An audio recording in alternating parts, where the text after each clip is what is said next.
カーウッド。布の生産も安定し仕立て屋が建設され仕立てられた街灯に袖を通して賛同を得た我らがネッツ。増えた賛同でみんなで残業。さあ私のためにお城を築くのだー。まだ賛同に余裕がある。爪の主の像を置いて仕事をせかすぞ。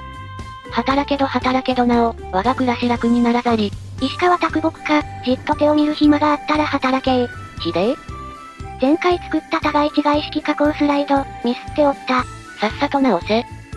一気に流れて、気持ちいい。コンベアーより早くてこれは気持ちいい。今日も賛同マックスか、これなら主の像もっと増やせるね。主の像、立てまし。ネズミたちをもう苦しめないで、ストレスで胃に穴が開いちゃうぞ。胃をキリキリさせながら働けー。こら。本丸建設予定地、埋め立てを急げー。足場を追加して下からの建設を加速。切石が倉庫いっぱいだったので、サザンクロストンネル上に目印に置いたのず。てか倉庫開けるだけなら、全部石造りの道にした方がひっぺがして再利用が楽だった小細工入りまーす。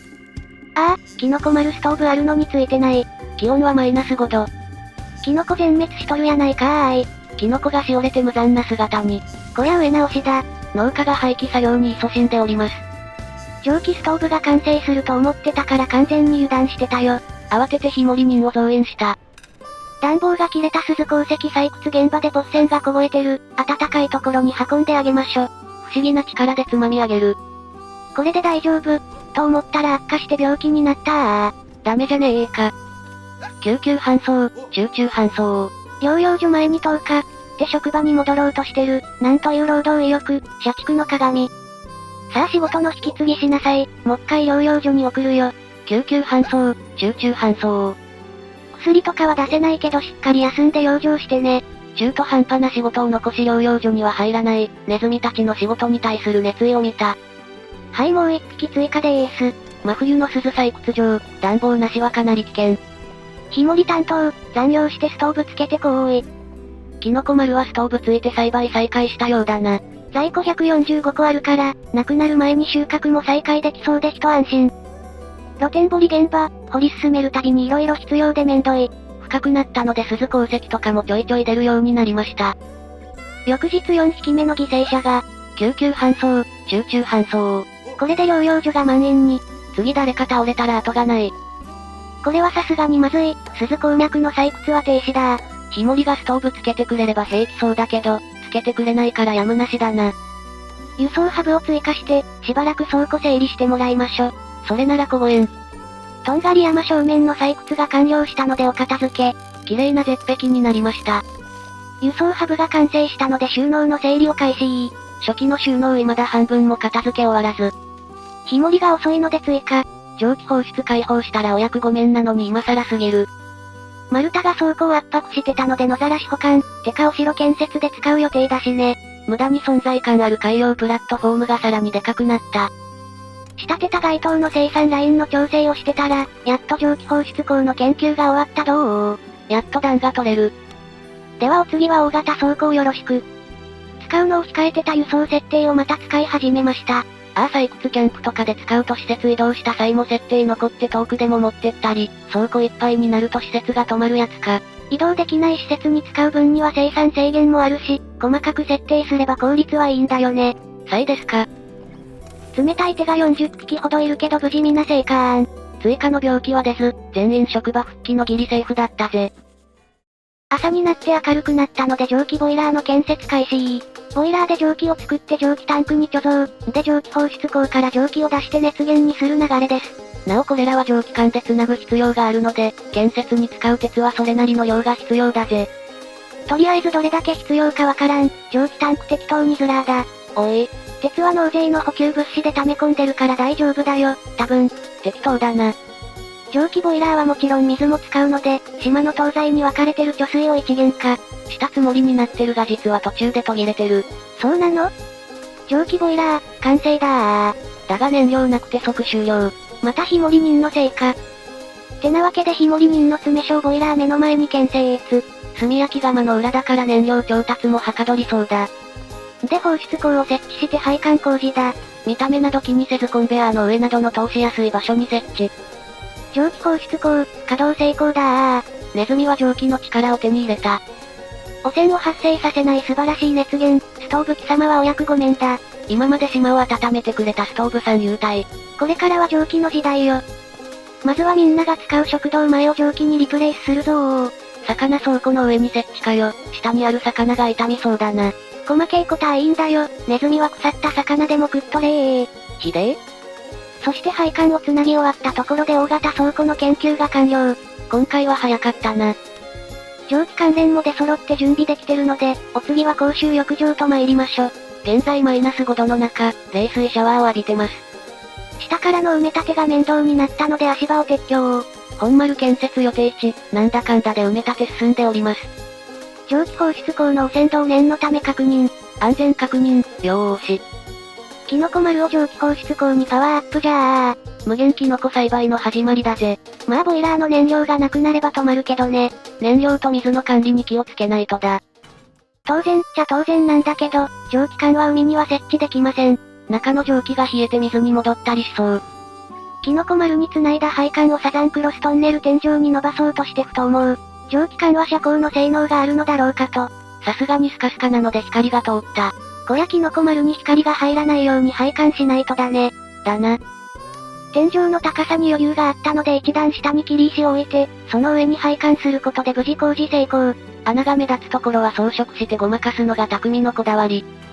サザンクロストンネル、横断配管じゃー。トンネルの中の配管はロマン、それでいて実用性もある気持ちいいお仕事。でこの配管は上に伸ばして、本丸土台建設工事現場をフォローするように設置。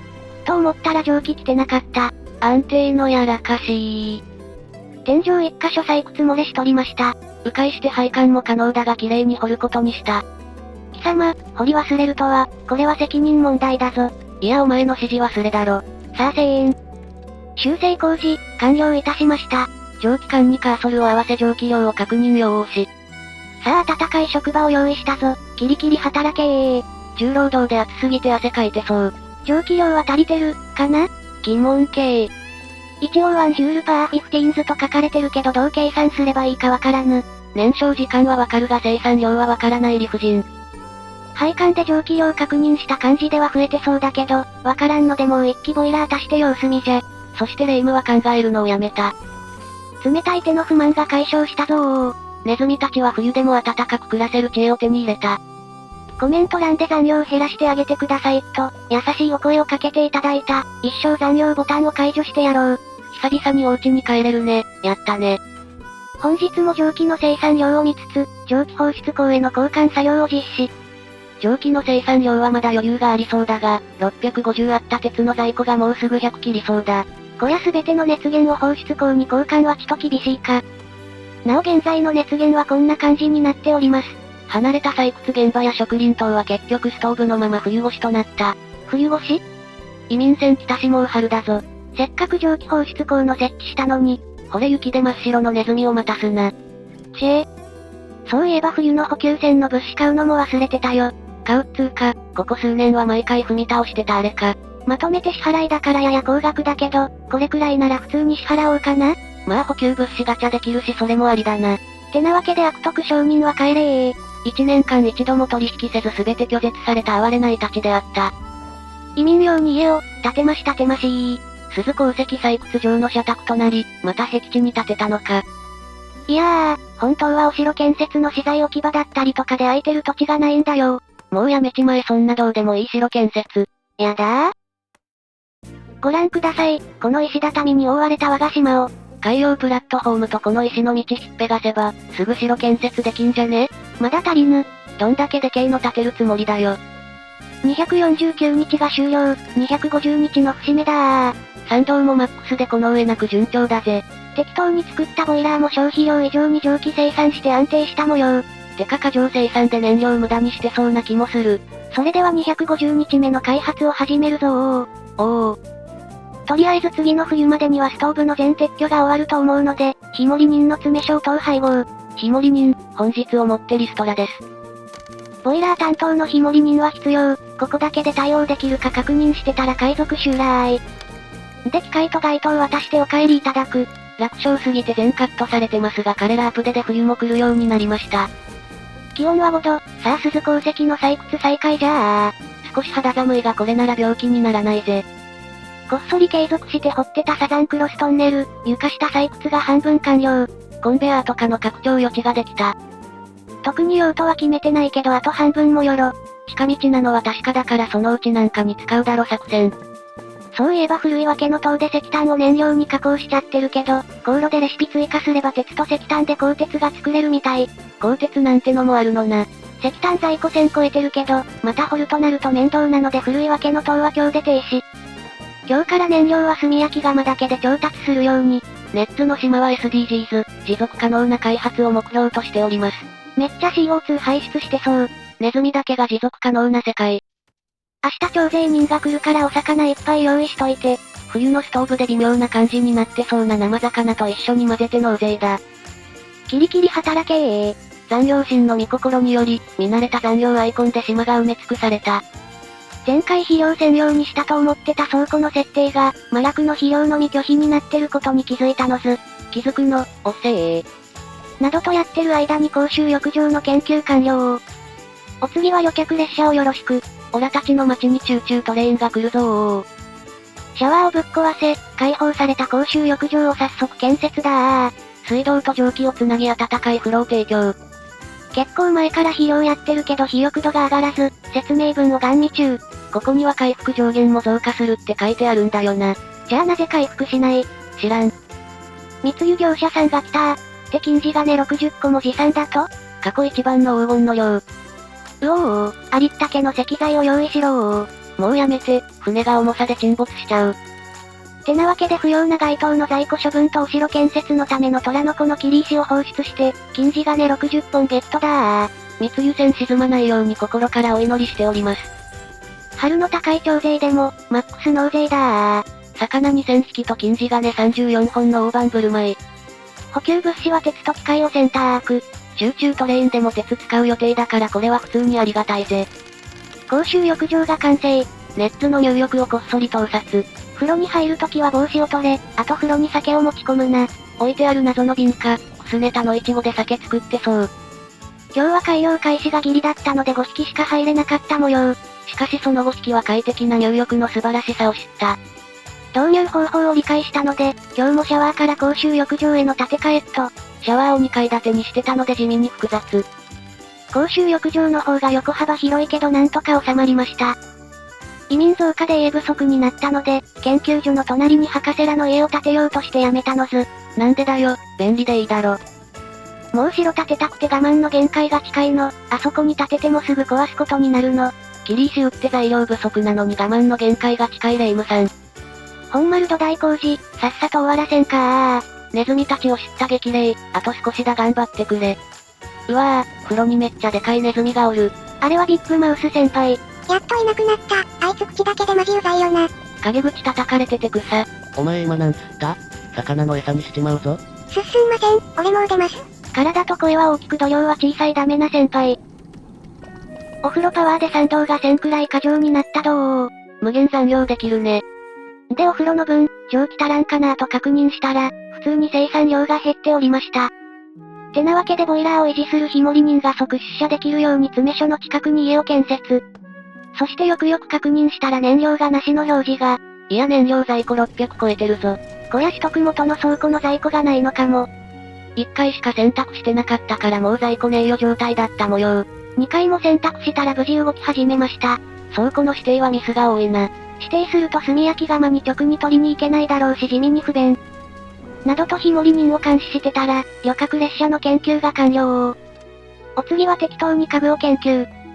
こっちのシャワーもお風呂に建て替え。そんなことよりチューチュートレインしようぜ。やることたくさんあるからダメ、後回しにしたら忘れちゃう。この高さだと灯ってないストーブのアイコンが表示されるので、古い熱源度も駆逐じゃー。これで日盛人が島中駆けずり回ることがなくなるぜ。密輸業者さん今回は金地金半分以下の29個、切り石を温存していた材を800と街灯で全部ゲット。城を建てるための板が消えた瞬間であった。そして金の匂いを嗅ぎつけた徴税人24本叩きつけてマックス納税。補給物資ガチャは何回か回して鉄と肥料をゲット。設計図さんはまた失踪した模様。やっべキノコ丸の倉庫がいっぱいでコンベア集まっとる。冬も安定生産できて過剰生産になった。あなたは倉庫の建て替えのため、汚染のひどい燻製所に移動です。汚染耐性のない子が放り込まれた。ここにはこの島初の大型倉庫を建てるぞー。アップデで追加されたこいつの性能がやっと見れるぜ。鈴鉱石の採掘現場に指示出し中。冬は閉山してたけどここもがっつり削れてきたな。てなわけで作業場を再構築してたらエレベーターが、浮いた。不思議な力で取り残されたエレベーターの残骸。削除もできぬ。少しの間は大となり観光名所になった。そんな観光名所へのアクセスのため、チューチュートレインが導入された。ああ、勝手に旅客列車建設しないでよ。たまには私に任せろって。見ろこの見事な勾配。明らかな勾配限界を超える角度、これじゃジェットコースターだよ。大丈夫だ、魔法で燃料なしで動かす。滑走荷車もいっぱい並べるぞ。荷車は線路1につき1台まで。ヒーハー、テスト走行開始だー。急坂の部分めっちゃ火花散ってたんだけど、ネズミ乗せても平気？平気じゃなくても大丈夫、脱輪しても下は海だ。恐怖ネッツコースターが誕生。おお、使っとる。などとネッツコースターに夢中になってる間に寝具の研究が完了。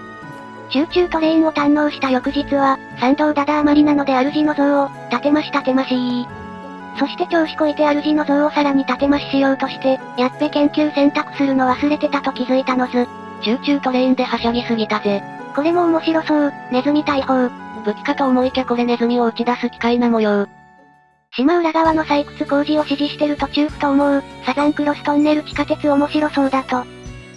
ちょうど床下工事もほぼ終わってる、これは集中せざるを得ない。てなわけでサクッと地下鉄を建設。おお、走っとる。列車は建設の手間がかからないから楽でいいね。だな。植林等の平坦化作業の進捗を確認中、これ以上削っても大して面積増えないし継続するか悩む。削っても肥沃度問題も残るしな。てなわけで植林等の採掘をやめて、白不審の手伝いをしてもらうぞ。無駄工事から無駄工事への移動をキリキリ働けー、私はもう上物を建てたくて仕方ないんだ。ずっとお預け状態で限界寸前。おっと大型倉庫が完成してたか、コンベアー繋いでこれでよーし。収納容量は987、これでキノコ大量に保管すればこの島で食料に困ることはなくなりそうだ。古いキノコ倉庫を開けるの大変だから、キノコの生食を解禁しまーす。食堂に運ばせる作戦。さあお仕事が終わりチューチュートレインの始まりだー。メンバーが一塊に集まりダンスが始まる。いや集まるだけでダンスはしないよ。よし私が仕込んでくるか。怒られるからやめなさい。大丈夫今の若い子ならわからねえぜ。危なーい。列車が来るぞー。サザンクロストンネル地下鉄、開業初日に人身事故です。いやこの子ハマってね。などと思っていたが折り返しの電車に乗って颯爽と帰っていった。多分原料を取りに来る途中に定時になって放心した模様。夜のネッツコースター。火花が綺麗。毛がネズミが出たらマリサが賠償してね。鉱山の通勤中なので労災になります。こうして1773年1日目が終了しました。